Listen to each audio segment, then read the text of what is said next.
Comment trouver un emploi qui te correspond?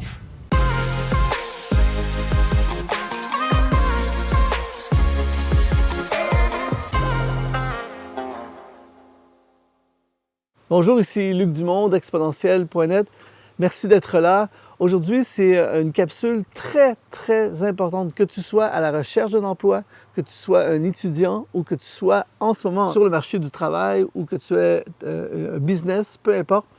Je veux t'aider à trouver l'emploi, la carrière, le business qui te correspond parfaitement parce que nous passons un nombre incalculable dans notre vie au travail. Et il est vraiment important, si tu veux être heureux, si tu veux être épanoui, de trouver quelque chose qui te correspond. Juste avant, je veux t'offrir un livre gratuit, un e-book, mon dernier, qui s'appelle « Les exponentialistes de la Bible ». C'est des hommes et des femmes de la Bible qui nous partagent à travers leur histoire les leçons de la volonté de Dieu, des plans de Dieu. Tu peux le télécharger en allant sur le lien qui apparaît au bas de l'écran en ce moment.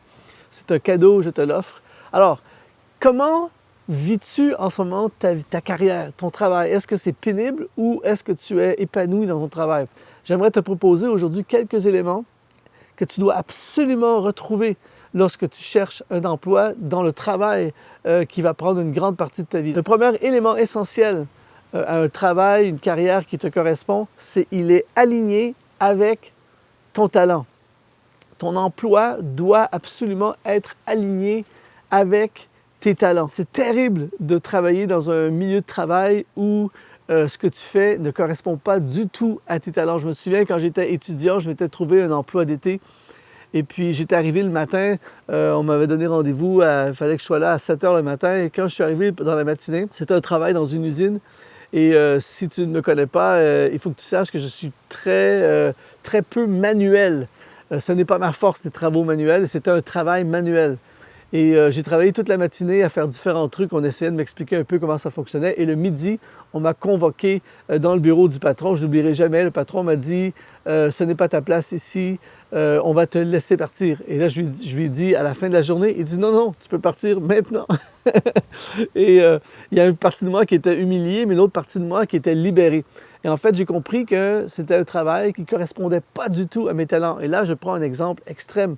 Mais tu dois regarder tes talents, ce que tu as reçu, tes forces, et de trouver quelque chose qui correspond à tes talents. Par exemple, si tu es hyper social, si tu es hyper communicateur, tu aimes parler avec les gens, tout ça, tu risques de t'ennuyer dans un travail qui est enfermé dans un bureau où tu parles à personne toute la journée. Si tu es le genre de personne introvertie qui aime être tranquille devant un écran d'ordinateur et tu te trouves un travail en relations publiques, ça risque d'être pénible à chaque jour de ton travail. Alors, trouve quelque chose qui correspond à tes talents. Deuxième élément que tu dois prendre en considération lorsque tu penses à ton travail, c'est qu'il doit te défier et ne pas t'écraser. C'est-à-dire qu'un travail, un emploi qui te correspond est un emploi qui te défie. Quand tu exerces ton métier, tu es étiré, ça te force à te dépasser, tu es défié. Mais quand tu tombes en mode écrasé, je connais des gens qui, dans leur travail, sont écrasés. C'est pénible, c'est un fardeau. C'est comme si à chaque jour qu'ils vont travailler, il y a un poids qui les écrase, ils se sentent incapables d'accomplir la tâche. Ils ne sont plus motivés, ils sont juste découragés. Tu ne peux pas faire long feu. Et beaucoup de gens font des burn-out, des dépressions, des gros problèmes dans leur vie personnelle, tombent dans l'alcoolisme et des choses comme ça parce qu'ils ont un travail qui les écrase. Cherche quelque chose qui te défie, mais pas quelque chose qui t'écrase. Quatrième caractéristique d'un emploi qui te correspond, c'est que tu es motivé à te lever le matin. Et ça, c'est ultra important. Ça ne veut pas dire que même si parfois tu aimes passionnément ton travail, ça peut arriver certains matins où tu t'es couché trop tard la veille et c'est plus difficile. Mais je parle de personnes, comme je connais plusieurs personnes comme ça, qui à chaque matin, c'est un supplice pour se lever. Ils n'ont pas envie de se lever, ils traînent les pieds jusqu'à la voiture, jusqu'au transport. Tu les vois dans les transports en commun. Ces gens, parfois dans les métros, dans les bus, ils ont le poids de l'humanité sur les épaules. C'est un supplice à chaque matin. J'aimerais te dire qu'il existe autre chose, qu'il est possible d'avoir un emploi où tu es ultra motivé le matin. Moi, quand je me réveille le matin, j'ai hâte Même si je suis fatigué, parfois j'ai hâte de me lever, j'ai envie de faire ce que je vais faire dans la journée, je suis motivé à fond et j'aimerais te dire que c'est possible pour toi. Si tu es dans un travail en ce moment où à chaque matin c'est pénible, il faut absolument que tu fasses un plan pour trouver quelque chose qui va te motiver à te lever. Cinquième particularité d'un emploi qui te correspond, c'est qu'il correspond à ta personnalité. Nous avons différents types de personnalités. Il y a des personnalités dominantes, des personnalités artistiques, inspirationnelles. Il y a des personnalités très consciencieuses, comptables, gestionnaires. Il y a des personnalités qui sont plus au service de tous. On a tous une personnalité différente. Et par exemple, si tu es plus le genre au service de tous et que tu te retrouves en charge du département, tu risques d'être écrasé sous le poids de la pression du leadership. Si tu es un genre dominant, et que tu te retrouves dans un emploi où tout le monde est ton patron, ça peut être compliqué. Si tu es le genre artistique, tout ça, et on t'enferme dans une usine où tu ne peux pas créer, tu fais un travail à la chaîne, tu vas être très, très malheureux, et ainsi de suite. Donc, c'est très important de prendre en considération ta personnalité avant de choisir un travail. Et il y a beaucoup de gens, des fois, qui ne réalisent pas, ils sont juste pas bien dans ce travail, ils ne savent pas, ils ne réalisent pas que finalement, ça ne correspond pas à leur personnalité.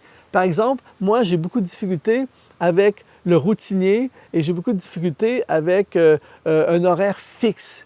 Ça ne me dérange pas de travailler pendant des heures. Je peux travailler 12 heures dans une journée, mais je n'aime pas être obligé d'arriver à une telle heure et partir à une telle heure. J'aime ça, avoir la flexibilité de travailler à fond le matin, prendre quelques heures l'après-midi, travailler plus tard dans la soirée ou peu importe.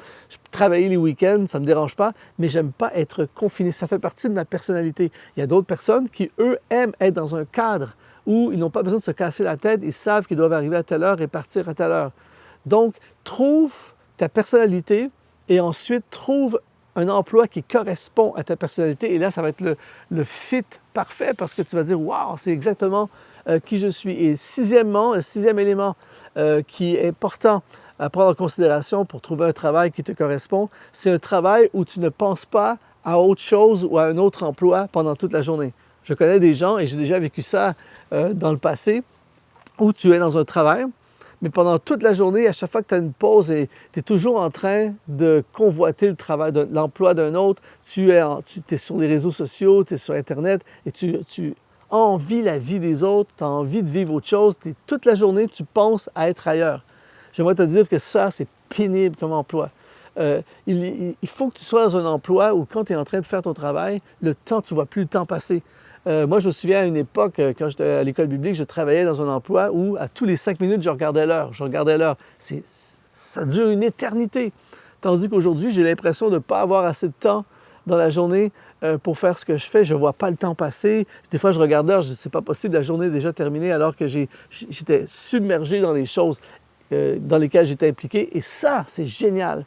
Alors, je t'encourage à regarder cette liste des 6 éléments pour trouver un emploi qui te corresponde. Si en ce moment tu es dans un emploi qui ne te correspond pas du tout, s'il te plaît, il faut absolument que tu fasses des plans pour en sortir, même si ça prend quelques mois, mais même s'il faut que tu retournes aux études, mais c'est essentiel d'avoir un emploi qui te correspond. Si tu es aux études en ce moment, étudie dans un domaine qui va te conduire vers des emplois qui te correspondent. Écris dans les commentaires, j'aime lire les commentaires, j'aimerais savoir un peu comment ça se passe pour toi.